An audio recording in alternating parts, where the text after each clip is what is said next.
अस्सलाम वालेकुम दोस्तों, आप लोग देख रहे हैं तलाश रोज़गार। मैं हूं आपका होस्ट असलान शहजाद। दोस्तों, तलाश रोज़गार में हम जॉब्स और बिजनेस स्टॉक्स के बारे में बात करते हैं। जॉब्स में हमारे पास दो डिफरेंट कैटेगरीज हैं, जिसमें हम पब्लिक जॉब्स जो गवर्नमेंट जॉब्स होती हैं उनके बारे में बात करते हैं और इसी तरह प्राइवेट जॉब्स के बारे में बात करते हैं। तो गवर्नमेंट जॉब्स डेफिनेटली इस टाइम हमारी जो यूथ है, हमारे नौजवानों का ख्वाब है। अच्छी जॉब 16 स्केल या 17 स्केल की हर बंदा चाहता है, और पूरे पाकिस्तान के जो नौजवान हैं वो अपनी ग्रेजुएशंस के बाद इसकी तैयारी भी करते हैं, कंपटीशन एग्ज़ाम्स की, सीएसएस की, पीएमएस की, पेपर वन की। तो और डेफिनेटली बहुत सारे जो नौजवान हैं वो इसमें कामयाब भी होते हैं। तो मेरी वीडियो देखने वाले बहुत सारे ऐसे जो नौजवान होंगे जो भी ग्रेजुएट्स हुए हैं, जो नए हैं और जिनको बहुत सारी चीज़ों का नहीं पता, तो इंशाल्लाह ये वीडियो आपके लिए बहुत ज़्यादा इन्फॉर्मेटिव हो सकती है। आपसे रिक्वेस्ट, अगर आपने अभी तक हमारा चैनल सब्सक्राइब नहीं किया तो काइंडली चैनल को लाजमी सब्सक्राइब कर दीजिए, ताकि नए नए वाली बेहतरीन वीडियोस आप तक पहुंचती रहें। तो दोस्तों, बेसिकली एक सीरीज़ स्टार्ट की गई है। ये सीरीज़ उन गवर्नमेंट जॉब से रिलेटेड स्टार्ट की गई है जो नई गवर्नमेंट जॉब्स अनाउंस होती हैं, उनकी प्रिपरेशन के हवाले से कि कैसे तैयारी करनी है, कौन सी पोस्ट है, उसके पास पेपर्स को डिस्कस किया जाएगा और उसमें कौन कौन से क्वेश्चंस आएंगे और उससे रिलेटेड तमाम आपकी क्वेरीज को डिस्कस किया जाएगा। तो बेसिकली जो हम डिस्कस करने जा रहे हैं, बेसिकली जो इसका जो पास्ट पेपर अभी डिस्कस करेंगे, वो तहसीलदार की पोस्ट है जो अभी बेसिकली अनाउंस की गई है। तहसीलदार 16 स्केल की बेसिकली जॉब है, बोर्ड ऑफ रेवेन्यू की जॉब है, रेगुलर बेसिस पे जॉब है। और ये पीपीएससी के through, Punjab public service commission के थ्रू ये इम्तिहान जो है हल होने जा रहा है। और बहुत सारी एकेडमीज भी इसकी तैयारी करवा रही हैं, इसीलिए जो है यूट्यूब पे भी कंटेंट नहीं था इससे रिलेटेड, तो इसलिए आप लोगों के लिए वीडियो बनाई जा रही है ताकि आप लोग इससे ज़्यादा से ज़्यादा मुस्तफ़ीद हो सकें। तो बेसिकली जो इम्तिहान होगा, जो एग्ज़ाम होगा, ये दो पेपर्स पर मुश्तमिल होगा। आपके सामने स्क्रीन पे नज़र आ रहा है। एक पेपर वन होगा जिसमें इंग्लिश कंप्रीहेंशन और कंपोजिशन होगी 100 मार्क्स की, और इसी तरह दूसरा पेपर होगा 100 मार्क्स का, जो बेसिकली दो हिस्सों पे मुश्तमिल होगा। एक हिस्सा 70% जो है वो मुश्तमिल होगा Pakistan studies, Islamic studies, general knowledge और इसी तरह करंट अफेयर और एवरीडे साइंस के उसके अंदर, और इसी तरह उर्दू के एमसीक्यूज़ होंगे। और उसका जो 30% जो पेपर का दूसरा हिस्सा होगा, वो बेसिकली जो उसमें आईटी से रिलेटेड जितने भी क्वेश्चंस हैं, सॉफ्टवेयर से, ये बेसिक सॉफ्टवेयर जो एमएस ऑफिस हो गया, एक्सेल, से रिलेटेड जो सवाल आते हैं, इलेक्ट्रॉनिक रिकॉर्ड कीपिंग से रिलेटेड सवालात, या ईमेल से रिलेटेड क्वेश्चंस, जो बेसिक आईटी का जनरल नॉलेज इसमें से रिलेटेड सवाल पूछे जाएंगे। तो बेसिकली ये 200 नंबर का पेपर होंगे। दो डिफरेंट एक ही दिन में पेपर होते हैं। पीपीएससी अगर मल्टीपल पेपर लेता है तो एक मॉर्निंग में होता है, तो उसके बाद घंटे 1.5 घंटे की ब्रेक होती है, तो दूसरा पेपर होता है। अगर आप ये दोनों पेपर को क्वालिफाई कर लेते हैं, इसमें जो सबसे इंपॉर्टेंट चीज़ है, बहुत सारे नौजवान जानते हैं कि इसमें नेगेटिव मार्किंग होती है 0.25 की। अगर आप सही आंसर कर रहे हैं तो आपका एक नंबर मिल जाता है, अगर आप गलत आंसर करते हैं तो आपको उसका नंबर नहीं मिलता। उल्टा आपका 0.25 जो कि आप पहले अवेल्ड नंबर है उनमें से इसकी कटिंग हो जाती है। तो इसमें बेसिकली जो आपको पासिंग क्राइटेरिया है वो इसमें आपको दोनों पेपर को पास करना लाजमी है। ये नहीं कि अगर आप सिर्फ एक पेपर में पास हो रहे हैं, दूसरे में फेल हो रहे हैं, तो आप क्वालिफाई नहीं करेंगे। इसमें दोनों पेपर्स में आपको पास करना है, और मिनिमम जो इसमें पासिंग मार्क्स हैं 50% मार्क्स आपको लेने हैं। मतलब 200 में से कम 100 नंबर अगर आपके आएंगे तो आप मज़ीद इंटरव्यू के लिए क्वालिफाई करेंगे। अगर आप रिटर्न क्लियर कर लेते हैं तो उसके बाद 100 नंबर का इंटरव्यू है जो आपकी पर्सनालिटी बेस होगा, जनरल नॉलेज होगा इसमें। अगर उसे आप क्लियर करते हैं तो उसके बाद आपको फाइनल मेरिट लिस्ट में आपका नाम आएगा और उसके बाद आपको ये सीट मिल जाएगी। तो तहसीलदार जो है ये बहुत अच्छी पोस्ट है, इसका बहुत अच्छा स्कोप इस तरह है कि ये तहसीलदार की 5 साल के बाद आपकी इसमें प्रमोशन हो जाती है। आप एज असिस्टेंट कमिश्नर जो है फिर सर्व करते हैं, और आप रेवेन्यू डिपार्टमेंट से जो सर्विसेज डिपार्टमेंट में आपका ट्रांसफ़र हो जाता है। बेसिकली फिर आप एज असिस्टेंट कमिश्नर जो सर्व करते हैं पूरे पंजाब में, आपको कहीं भी अपॉइंट किया जाता है। उसके बाद मजीद आपकी प्रमोशन जो है चलती रहती है। लेकिन एक चीज़ आपको यहाँ पे मेंशन कर दूँ कि जब आप तहसीलदार से आप प्रमोट होते हैं इसी में, तो इसमें आपका डिपार्टमेंटल एग्जाम होता है जो आपको क्लियर करके आप असिस्टेंट कमिश्नर तक पहुँचते हैं और आप एक गजेटेड ऑफिसर या पीएमएस ऑफिसर बन जाते हैं। तो अब सबसे पहले इसको डिस्कस करते हैं। दोस्तों, ये 2020 में बेसिकली अनाउंस की गई तहसीलदार की पोस्ट। इससे पहले आज से 8 साल पहले 2012 में तहसीलदार की पोस्ट आई थी। मैं वो पेपर आपके साथ डिस्कस करने जा रहा हूँ। वो पेपर डिस्कस करने का मकसद ये है कि पास्ट पेपर जो हैं वो बहुत ज़्यादा आप हमें इंफॉर्मेशन प्रोवाइड करते हैं, हमें बताते हैं कि जो एग्जामिनर क्वेश्चन पूछेगा उसकी डोमेन क्या होगी। डोमेन इन्होंने एडवर्टाइजमेंट में बता दी है कि इस दफ़ा 70% जनरल नॉलेज है, 30% इसमें आईटी ऐड किया गया है। मैं जो पेपर आपसे डिस्कस करने जा रहा हूँ, ये जीके का पेपर डिस्कस करने जा रहा हूँ तहसीलदार का 2012 में जो बेसिकली टेस्ट हुआ था। लेकिन इसमें आपको एक चीज़ मेंशन कर दूँ, उस टाइम जो पेपर हुआ था 2012 में, उसमें टोटली जनरल नॉलेज था। General knowledge mean Pakistan affairs, Islamic affairs, उसमें उर्दू वगैरह थी, उसमें आईटी का पोर्शन नहीं था। तो जो मैं पेपर आपसे डिस्कस करने जा रहा हूँ इसमें आईटी का पोर्शन नहीं है, क्योंकि ये 2012 में उस टाइम सिलेबस और था। अभी इसमें 30% चीज़ें ऐड कर दी गई हैं। लेकिन इस पेपर को डिस्कस करने का इंशाल्लाह बहुत ज़्यादा फ़ायदा होगा, क्योंकि ये देखा गया है कि ट्रेंडिंग में कि पीपीएससी और एफपीएससी के बहुत सारे जो एमसीक्यूज़ हैं वो रिपीट होते हैं। आपको उससे रेपिटेशन भी होगी, अगर कोई एमसीक्यूज़ आ जाता है तो आप वो भी उसमें स्कोर कर लेंगे। इसके अलावा आपकी जो तैयारी है उसकी एक डोमेन क्लियर हो जाएगी। तो अभी इंशाल्लाह ये डिस्कस करते हैं। सबसे पहले जो तहसीलदार का है, ये आपके सामने पेपर आ गया, तहसीलदार बीपीएस 2012 में जो पेपर हुआ था। और इसका जो पहला एमसीक्यूज़ है वो ये है कि ब्रिटिश इंडियन गवर्नमेंट ने अनाउंस किया था पार्टीशन ऑफ बंगाल। तो उसकी क्या वजह थी कि 1905 में ब्रिटिश इंडियन गवर्नमेंट ने पार्टीशन ऑफ बंगाल क्यों की, इसकी वजह क्या थी? ये आपके सामने ऑप्शन हैं। ऑप्शन ए इसमें मुस्लिम डिमांड है कि मुसलमानों की डिमांड पे किया था। ऑप्शन बी हिंदू डिमांड है। इसी तरह ऑप्शन सी एडमिनिस्ट्रेटिव रिक्वायरमेंट है। और ऑप्शन डी फाइनेंशियल कॉन्स्ट्रेंट्स है। तो इसका जो सही जवाब है वो बेसिकली एडमिनिस्ट्रेटिव रिक्वायरमेंट्स हैं, क्योंकि बंगाल का जो उसको मैनेज करने में मसला हो रहा था। बंगाल बहुत बड़ा था, पॉपुलेशन बहुत ज़्यादा थी, इसलिए उन्होंने एडमिनिस्ट्रेटिव रिक्वायरमेंट की वजह से बंगाल की पार्टीशन की थी 1905 में। तो क्वेश्चन नंबर 2 आपके सामने आ रहा है, Quaid Azam resign from the national Indian Congress due to. Quaid Azam ने जो इंडियन नेशनल कांग्रेस है उससे रिज़ाइन क्यों किया था? ऑप्शन ए नेहरू रिपोर्ट की वजह से किया था।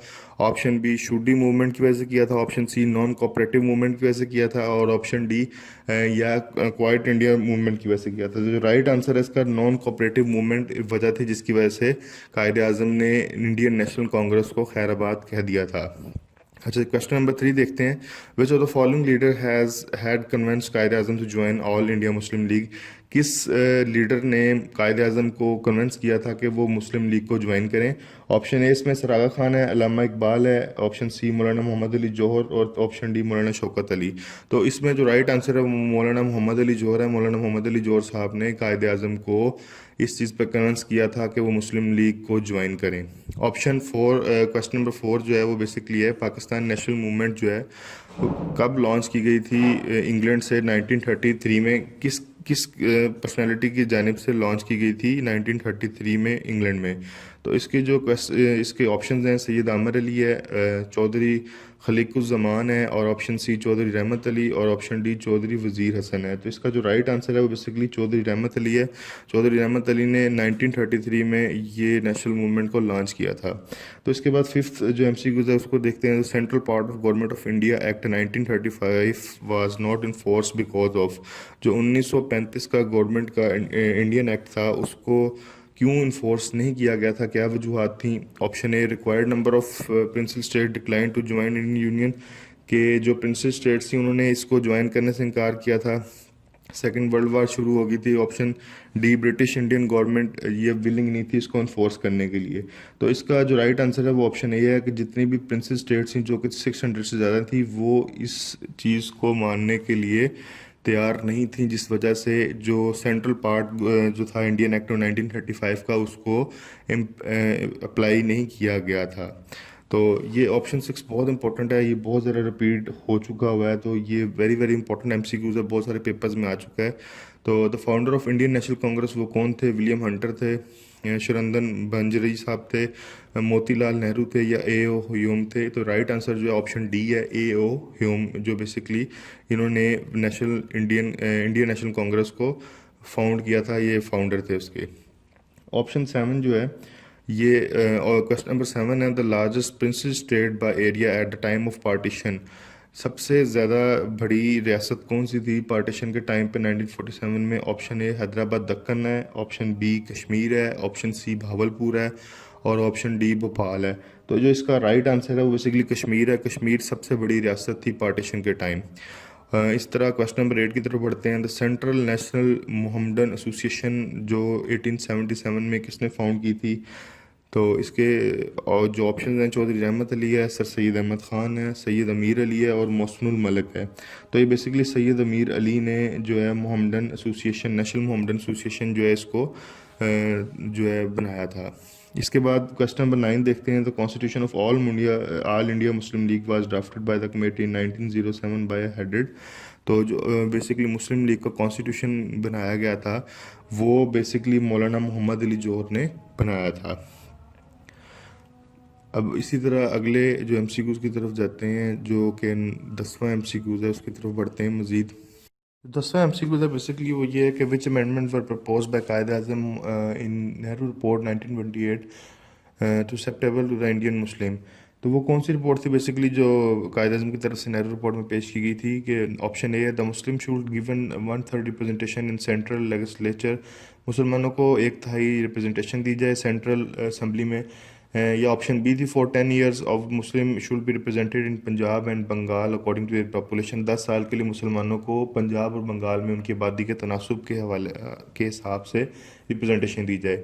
या ऑप्शन सी जो थी residuary power should be given to provinces, सूबों को इख्तियारात दिया जाए। Option D all of the above. तो इसमें बेसिकली कायद आज़म ने ये तमाम मुतालबात किए थे नेहरू रिपोर्ट में, तो इसका जो राइट आंसर है वो है basically all of the above है। तो इसी तरह क्वेश्चन नंबर 11 देखते हैं। Maulana Mohammad Ali Jauhar had started publishing his famous English newspaper comrade in 1911 form. Mohammad Ali Jauhar ने कॉमरेड जो अखबार था उनका इंग्लिश अखबार 1911 में वो किस शहर से पब्लिश करना शुरू किया था? तो इसके ऑप्शन है दिल्ली, बॉम्बे, कलकत्ता, लाहौर। और बेसिकली इसका राइट आंसर जो है वो कलकत्ता है। मौलाना मोहम्मद अली जौहर ने कलकत्ता से ये कॉमरेड स्टार्ट किया था। ये वेरी वेरी इंपॉर्टेंट एमसीक्यूज है, बहुत सारे पेपर्स में पूछा जा चुका है, तो इसको आप ज़रा थोड़ा सा अच्छी तरह देख लीजिए। तो इसी तरह आगे चलते हैं क्वेश्चन नंबर 12 की तरफ। जो लियाकत अली ख़ान ने इंडियन मुस्लिम लीग को कब ज्वाइन किया था एज ए मेंबर? 12 आंसर जो इसका 12 क्वेश्चन नंबर 12 है, इसके ऑप्शन जो दिए गए हैं वो 1916 दिया गया, 1919 दिया गया और 1921, इसी तरह 1923। तो बेसिकली लियाकत अली ख़ान ने मुस्लिम लीग को 1923 में ज्वाइन किया था। इसी तरह क्वेश्चन नंबर 13 देखते हैं कि what was the significances of 21st annual session of All India Muslim league, के जो 21वां सालाना इजलास हुआ था मुस्लिम लीग का, उसके क्या सिग्निफिकेंसेस थे, क्या उसके इंपॉर्टेंट थे? ऑप्शन ए कायद आज़म ने 14 पॉइंट्स को रिप्रेजेंट किया था। ऑप्शन बी अल्लामा इकबाल ने इलाहाबाद का खुतबा दिया था। Option C Lahore resolution pass हुई थी। और ऑप्शन डी इसमें का ये पूछे कि कायद आज़म को इलेक्ट किया गया था as a president of All Muslim League. तो जो इसका राइट आंसर है वो बेसिकली ये है कि अल्लामा इकबाल ने खुतबा इलाहाबाद जो है डिलीवर किया था। तो अब आप इस चीज़ को याद रखिएगा कि 1930 में इलाहाबाद का खुतबा जो है वो दिया गया था, और उस टाइम पे जो मुस्लिम लीग का सालाना इजलास था वो 21वां था। अब इस एमसीक्यू से आपके 2 एमसीक्यू तैयार हो रहे हैं। वो आपसे पेपर में ये भी पूछ सकता है कि 1930 में खुतबा इलाहाबाद जब दिया अल्लामा इकबाल ने, तो उस टाइम मुस्लिम लीग का कौन सा सालाना इजलास था? तो आपने 21st एनुअल सेशन को याद रखना है। इसके बाद क्वेश्चन नंबर 14 देखते हैं कि वो पूछ रहे हैं which of the following leader help Quaid Azam in the preparation of 14 points 1929। जो कायद आज़म ने 14 निकात पेश किए थे 1929 में, उनको तैयार करने में किस लीडर ने कायद आज़म की मदद की थी? ऑप्शन ए मौलाना मोहम्मद अली जौहर है। ऑप्शन बी मौलाना शौकत अली है। ऑप्शन सी लियाकत अली ख़ान है। और ऑप्शन डी मौलाना हसरत मोहानी है। तो जो इसका राइट आंसर बेसिकली है वो मौलाना मोहम्मद अली जौहर है। मौलाना मोहम्मद अली जौहर ने कायद आज़म की बहुत ज़्यादा मदद की थी 14 पॉइंट्स, जो 14 पॉइंट्स हैं उनकी तैयारी में। और क्वेश्चन नंबर 15 देखते हैं। Under Gandhi Irwin pact of March 1931 was decided that. जो बेसिकली गांधी इरवियन पैक्ट हुआ था 1931 में, उसके तहत क्या चीज़ डिसाइड की गई थी? Option A the system of diarchy will be abolish, diarchy का निज़ाम ख़त्म कर दिया जाएगा। Option B the system of separate electorates will be retained for the Muslim, मुसलमानों को सेपरेट इलेक्टोरेट्स की सहूलत दी जाएगी। Option C the Congress will represent the low caste Hindus in the elected bodies, Congress जो है वो जो लो कास्ट निचली ज़ात के हिंदू हैं उनको इलेक्टेड बॉडीज़ में भी रिप्रेजेंट करेगी। Option D the Congress will call off its civil disobedience movement, Congress जो है वो अपनी सिविल नाफरमानी की जो मूवमेंट है उसको कॉल ऑफ करेगी, उसको ख़त्म करेगी। तो इसका जो बेसिकली राइट ऑप्शन है गांधी 1931 में, जो गांधी ने पैक्ट साइन किया था मार्च 1931 में, उसका बेसिक एजेंडा ये था सिविल नाफरमानी की जो मूवमेंट है उसको ख़त्म किया जाएगा। इस तरह क्वेश्चन नंबर 16 की तरफ बढ़ते हैं। इसमें बेसिकली कहा गया the government of Indian act 1935 divided a country into. जो 1935 का एक्ट था उसने इंडिया को या पूरा जो बर सगीर था उसको कितने प्रोविंसेस में तकसीम किया। तो इसकी जो ऑप्शन ए है वो 7 प्रोविंसेस है, ऑप्शन बी 9 प्रोविंसेस है, ऑप्शन सी 11 प्रोविंसेस है और ऑप्शन डी 13 प्रोविंसेस है। तो 11 सूबों में बेसिकली तकसीम किया गया था 1935 के एक्ट के मुताबिक। इसका राइट आंसर 11 प्रोविंसेस है। इसी तरह अगले क्वेश्चन की तरफ बढ़ते हैं, क्वेश्चन नंबर 17 की तरफ बढ़ते हैं। क्वेश्चन नंबर 17 में ये लिखा है in the provisional election of 1937 all India Muslim league one the largest number. सबसे ज़्यादा सीटें मुस्लिम लीग ने 1937 के इलेक्शन में किस सूबे से निकाली थी। ऑप्शन ए यूपी जो है, ऑप्शन बी सिंध है, ऑप्शन सी पंजाब है और ऑप्शन डी सेंट्रल प्रोविंस है। तो बेसिकली जो यूनाइटेड प्रोविंस जो था वहाँ से सबसे ज़्यादा सीटें मुस्लिम लीग ने हासिल की थी। इस तरह क्वेश्चन नंबर 18 देखते हैं। इसमें the Indian Muslim observe day of deliverance after the resignation of ministries. जो इंडियन मुस्लिम थे वो डे ऑफ डिलीवरेंस किस दिन को मनाते हैं, जब उन्होंने तमाम मिनिस्ट्रीज से रिज़ाइन किया था।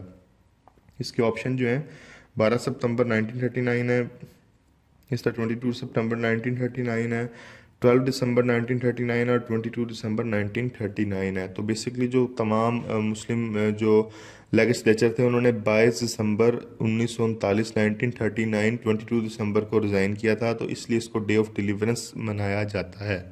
क्वेश्चन नंबर 19 देखते हैं जी। चौधरी रहमत Ali first use the word Pakistan in his pamphlet now और नेवर।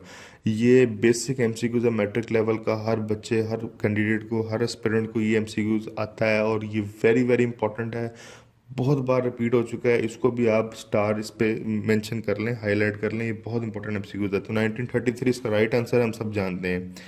और क्वेश्चन नंबर 20 देखते हैं। Identify the secretary of the states for India who led the cabinet mission in 1946। वो कौन से सेक्रेटरी ऑफ स्टेट थे इंडिया के जिन्होंने बेसिकली कैबिनेट मिशन 1946 को आइडेंटिफाई किया था।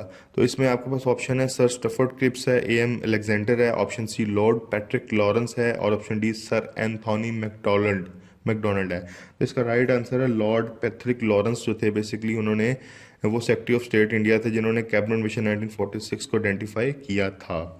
क्वेश्चन नंबर 21 देखते हैं जी। मोहतरमा फातिमा जना joint all India Muslim league. मोहतरमा फातिमा जना जो बेसिकली कायद आज़म मोहम्मद जना की सिस्टर थी, उन्होंने मुस्लिम लीग कब ज्वाइन की। इसमें आपको मैं एक चीज़ और बताता चलूँ कि एक और से रिलेटेड एमसीक्यू जो बहुत ज़्यादा पूछा जाता है कि प्रोफेशन पूछा जाता है मोहतरमा फातिमा जना जो हमारी मादरे मिल्लत भी हैं कि वो बाय प्रोफेशन क्या थी। तो आप याद रखिएगा वो डॉक्टर थी, डेंटिस्ट डॉक्टर थी, उन्होंने बीडीएस किया था और वो डेंटिस्ट डॉक्टर थी। या आपने एमसीक्यूज याद रखना है, ये बहुत सारी दफ़ा अभी पूछा जा चुका है।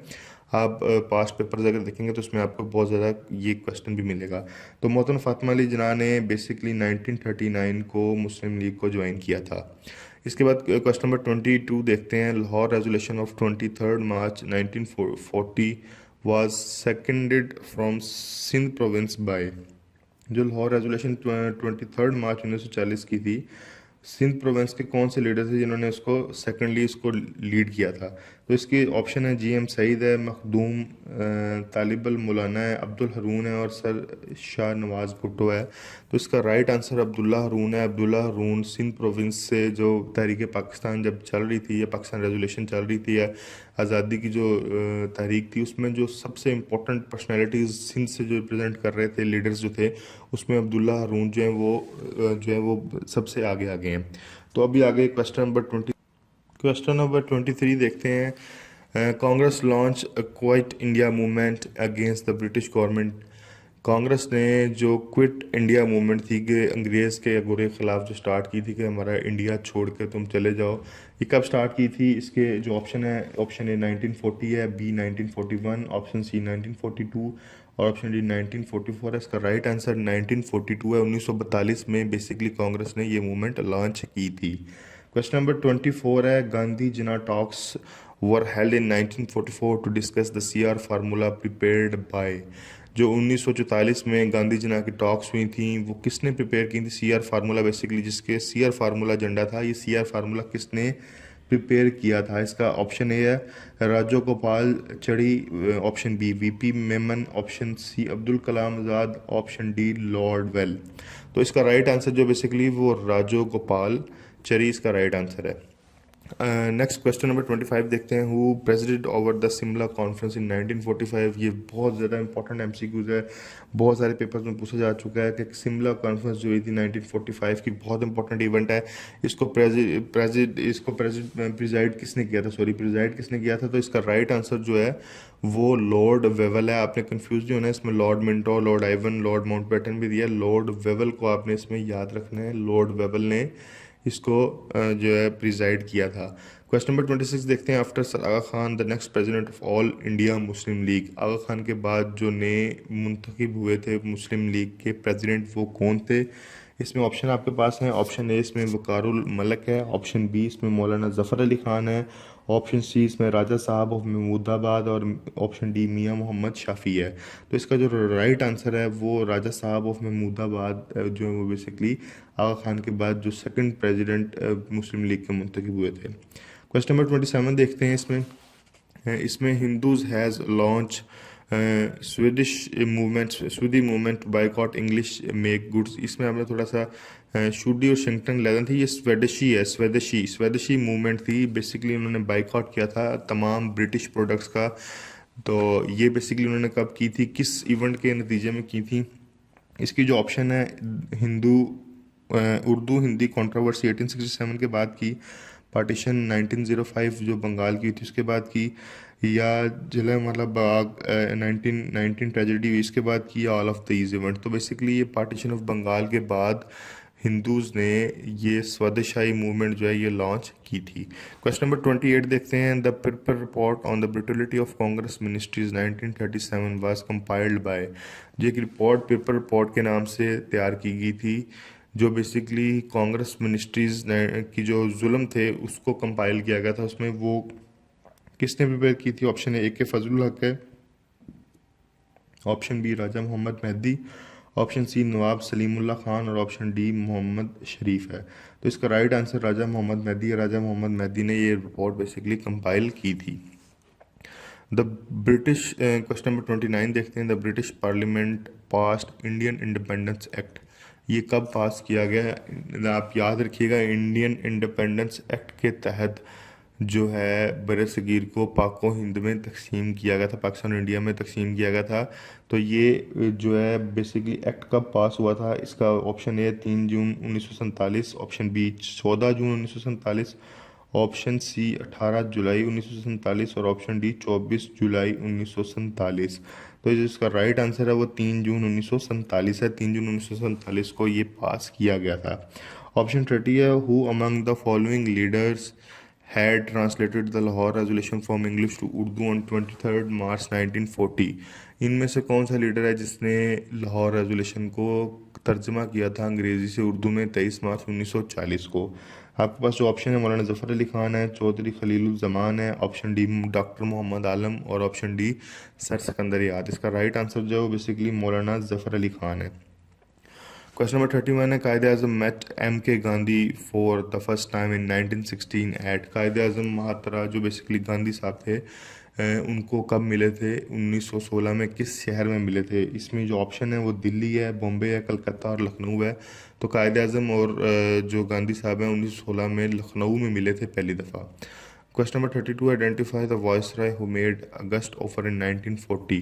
वो कौन से वायसराय थे जिन्होंने अगस्त ऑफर जो है बेसिकली पेश की थी 1940 में? तो इसके जो ऑप्शन आपके पास हैं, लॉर्ड लिंगथन ग्लो, लॉर्ड वेवल हैं, लॉर्ड राइपन है, लॉर्ड माउंटबेटन। इसका जो राइट आंसर है वो ऑप्शन ए है, जो है लॉर्ड लिंगथन गो बेसिकली उन्होंने इसको जो है रिप्रेजेंट किया था। इसके बाद नेक्स्ट एमसीक्यूज जो है बेसिकली वो देखते हैं, कानपुर मॉस ट्रेजेडी जो है ये किस साल में हुई थी?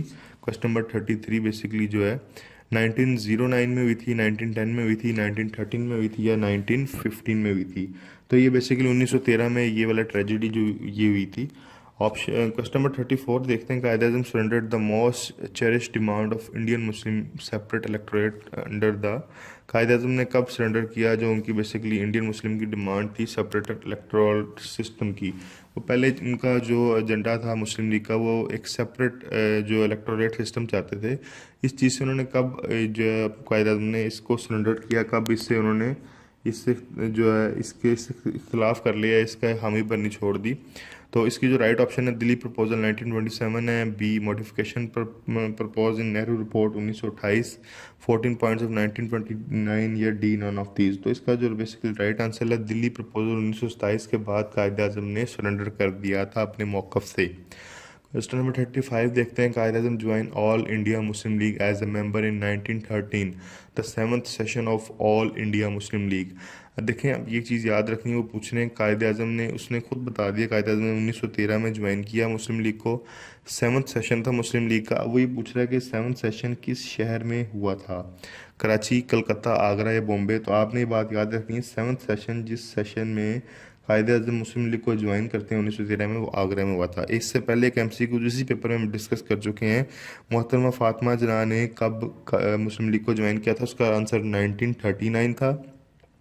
और कायद आज़म ने 1913 में ज्वाइन किया था, 1913 में ज्वाइन किया था आगरा में। 7th सेशन था, 7th एनुअल सेशन, 7वां सालाना जो मुस्लिम लीग का इजलास था, उसमें कायद आज़म ने 1913 में आगरा के शहर में मुस्लिम लीग को ज्वाइन किया था। क्वेश्चन नंबर 36 देखते हैं, the politics is considered as the first book on the art of the government, identify the author. ये द पॉलिटिक्स जो है बड़ी अच्छी एक बुक थी, ये किसने लिखी थी? तो इसका राइट आंसर अरिस्टोटल है, ये बेसिकली अरिस्टोटल ने लिखी थी। क्वेश्चन नंबर 37 है, Thomas cup is given for the game of. Thomas cup किस खेल में इनाम के तौर पे दिया जाता है? ऑप्शन है lawn tennis, option B golf, option C table tennis, option D badminton. तो बेसिकली बैडमिंटन में थॉमस कप दिया जाता है। The Nobel prize for peace is given in the city of. किस शहर को अमन का नोबेल प्राइज दिया जा चुका है? Option A Stockholm, option B Oslo, option C Brussels और ऑप्शन डी को कोपनहेगन। तो ओस्लो जो है बेसिकली नॉर्वे में है, इसको पीस का अवार्ड दिया जा चुका है।